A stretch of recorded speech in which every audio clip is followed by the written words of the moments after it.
Hi friends, welcome to my channel. இன்னைக்கு நம்ம பார்க்க போற ரெசிபி பால் பணியாரம். இதுக்கு இன்னொரு பேரு Athika Palaharamனு சொல்லுவாங்க. இது வந்து ஒரு செட்டிநாடு ரெசிபி.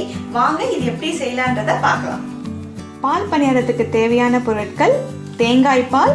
இது வந்து நான் 3 தேங்காய் போட்டு அரைச்சி பால் எடுத்துர்க்கேன். இதுல சக்கரை, ஏலக்காய் போட்டு mix பண்ணி வச்சிருக்கேன். அப்புறம் உளுந்து மாவு இட்லிக்கு அரைக்கிற மாதிரி அரைச்சிருக்கேன். நான் 2 டம்ளர் போட்டு அரைச்சிருக்கேன். கொஞ்சம் சால்ட் ஆட் பண்ணியிருக்கேன்.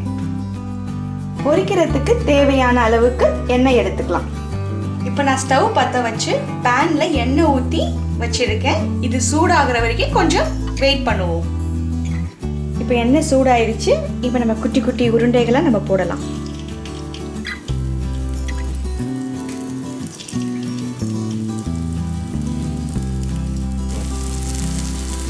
மாவை கிள்ளி கிள்ளி போடுங்க, ஏன்னா அப்போதான் அது அத்திக்காய் மாதிரி இருக்கும். அதனால தான் இது அத்திக்காய் பலகாரம்னு சொல்கிறாங்க.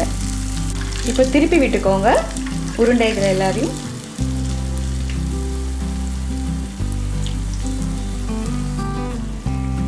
பாருங்க, இப்போ இந்த மாதிரி கோல்டன் கலரில் வரணும் நம்ம பணியாரம்.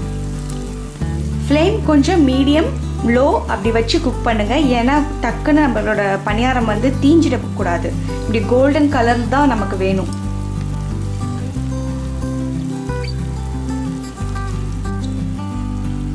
நமக்கு இந்த கோல்டன் கலர் வந்துடுச்சு. இப்போ நம்ம கொஞ்சம் கொஞ்சமாக நம்ம எடுத்துடலாம். எண்ணெயை வடிகட்டி நம்ம எடுக்கணும். இப்போ பணியாரம் ரெடி ஆயிடுச்சு. இது நம்ம ஒரு ஒரு உண்டையாக எடுத்து நம்ம தேங்காய் பாலில் போடலாம்.